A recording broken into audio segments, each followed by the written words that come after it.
নমস্কার সবাইকে। আমার চ্যানেলের নতুন একটি ব্লগে আপনাদের স্বাগত জানাই। আশা করি সবাই খুব ভালো আছেন, সুস্থ আছেন।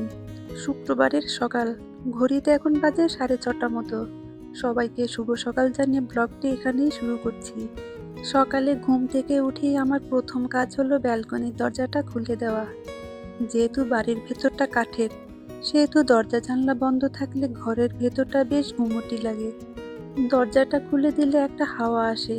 সকালের এই সতেজ হাওয়ায় ঘরটা পুরো ঠান্ডা হয়ে যায়। এখন তো এখানে 6টার আগেই সকাল হয়ে যায়, আর কিছুদিন পরে এই সময় ঘুটঘুটে অন্ধকার। আমাদের ঘরটা যেহেতু পেছনের দিকে, তাই ব্যালকনি দিয়ে তাকালে গাছপালা ছাড়া কিছুই দেখা যায় না। এখন গাছে পাতা আছে বলে দূর অবধি শুধু গাছ আর গাছ। কিছুদিন পর গাছের সব পাতা ঝরে গেলে দূর দূরান্ত অবধি দেখা যাবে।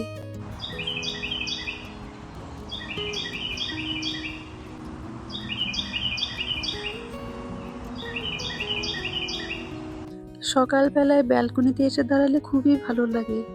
প্রকৃতির এই স্নিগ্ধ শান্ত পরিবেশ মনটা এমনিতেই ভালো হয়ে যায়। চলুন তাহলে এবার ভিতরে যাওয়া যাক। চলে এসেছি রান্নাঘরে।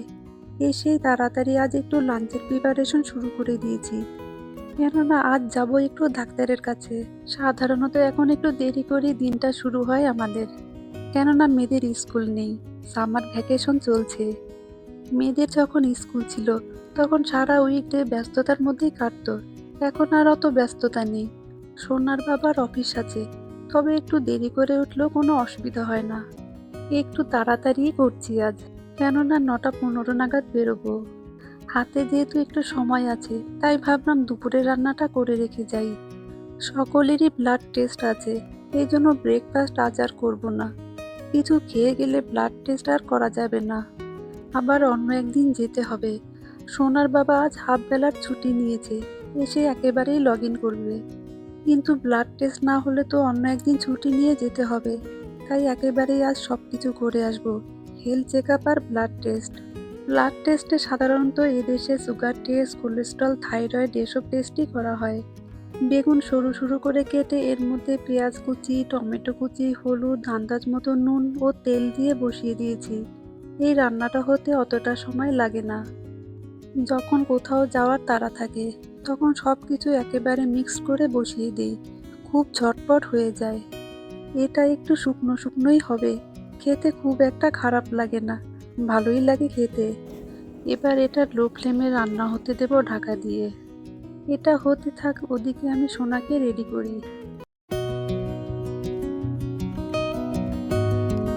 ডাক্তার দেখিয়ে সব কমপ্লিট করে আস্তে আস্তে 12টা নাগাদ হয়ে যাবে।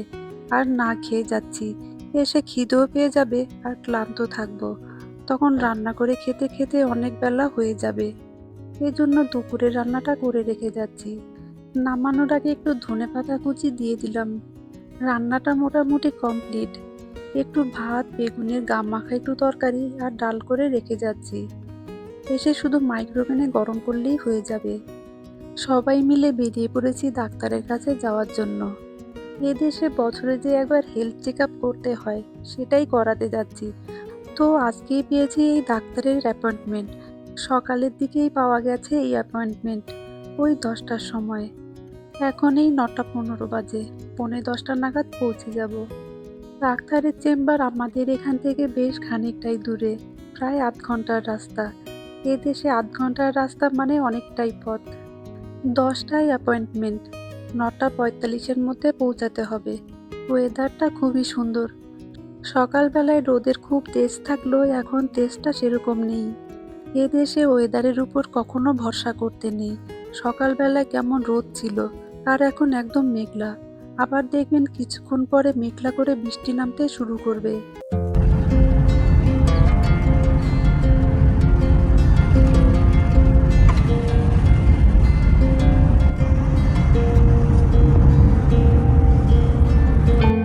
এদেশের রাস্তাঘাটগুলো দেখতে খুবই ভালো লাগে। এই সামারের সময় চারিদিকে সবুজে ঘেরা, যেদিকেই তাকাবেন সেই দিকেই সবুজ আর সবুজ। এদেশে প্রতিটি সিজনেরই আলাদা আলাদা সৌন্দর্য। বাড়ি থেকে বেরিয়ে আমরা তো অনেকটা পথই বেরিয়ে এসেছি, আর কিছুক্ষণের মধ্যে পৌঁছে যাব। চলে এসেছি আমরা হসপিটালে, পৌঁছে গেছি একদম ঠিক সময় মতো। আমাদের 10টায় অ্যাপয়েন্টমেন্ট, এখানে একটু আগেই আসতে বলে। আগে এসে সাধারণত এখানে insurance check, height check, weight check এই সমস্ত হয়। ভিতরে এসে আগে ইন্স্যুরেন্স চেক করিয়ে নিয়েছে। আমরা ওয়েটিং রুমে বসে আছি। আমাদের সিরিয়াল এসে গেছে, এখন হাইট, ওয়েট এইসব চেক করবে।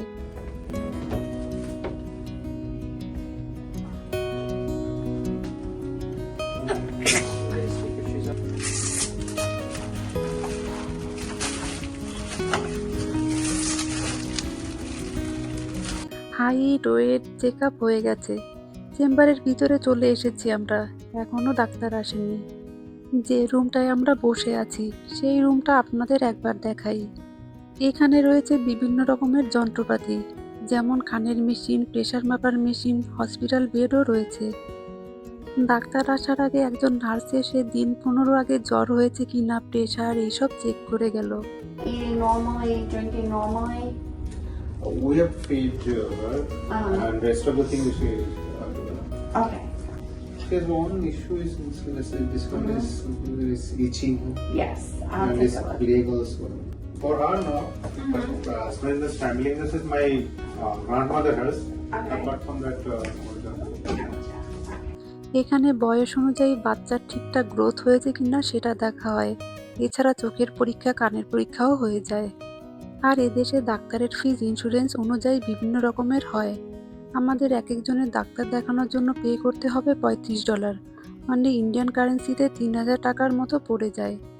হয়ে গেছে চেক আপ, এবার বাইরে বসে আছি। আমাদের ব্লাড দেওয়া বাকি আছে। মেয়েদের গরমের ছুটির আগে হেলথ চেক আপ হয়ে গেল, ওদের আর স্কুল অফ হলো না। ডাক্তার দেখানো, ব্লাড টেস্ট হয়ে গেছে, বড় একটা ঝামেলা মিটে গেল। এবার বাড়ির দিকে যাওয়া যাক। এদেশে ডাক্তার দেখাতে হলে আগে থেকে অ্যাপয়েন্টমেন্ট নিতে হয়। অ্যাপয়েন্টমেন্ট না থাকলে ডাক্তার দেখানো যায় না। আর আপনারা তো অনেকেই জানেন, এই দেশে ডাক্তারের অ্যাপয়েন্টমেন্ট সহজে পাওয়া যায় না। কোনো কিছু হলে ডাক্তারের অ্যাপয়েন্টমেন্ট না থাকলে এমার্জেন্সিতে যেতে হয়।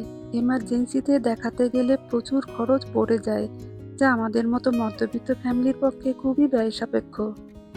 মেডিকেল সার্ভিস এদেশ থেকে আমাদের দেশে অনেক ভালো, কিছু হলে অন্তত ডাক্তার দেখানো যায়। আর এদেশে প্রায় প্রতিটি মানুষেরই হেলথ ইন্স্যুরেন্স থাকে। এদেশে যখন কেউ চাকরিতে জয়েন করে তখন এই ইন্স্যুরেন্সগুলি করতে হয়। হেলথ ইন্স্যুরেন্স থাকলে বছরে একবার ফ্রি চেক আপ করা যায়। এখানে হেলথ চেক আপ বছরে একবারই পাওয়া যায়, সেটা একেবারেই বিনামূল্যে, কোনো টাকা দিতে হয় না।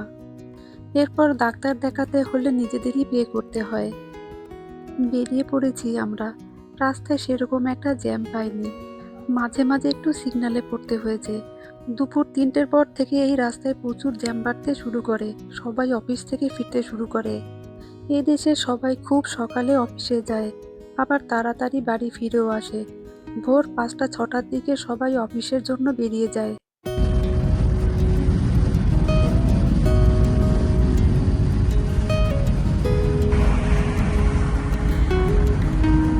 বাড়ির কাছাকাছি চলে এসেছি। মেয়েদের কোনো তাড়া নেই, যখন হোক পৌঁছালেই হলো। স্কুল নেই, সামার ভ্যাকেশন চলছে। যাই হোক, ভিডিওটা তাহলে এখানেই শেষ করছি। আমার এই ভিডিওটা ভালো লেগে থাকে তাহলে লাইক, শেয়ার, কমেন্ট করার জন্য অনুরোধ করে রাখলাম। সবাই ভালো থাকবেন, সুস্থ থাকবেন। আবার দেখা হবে অন্য একটি ভিডিওতে। আর আমার চ্যানেলটা যদি ভালো লেগে থাকে তাহলে প্লিজ একটা সাবস্ক্রাইব করে দেবেন। সবাই ভালো থাকবেন, সুস্থ থাকবেন, সাবধানে থাকবেন।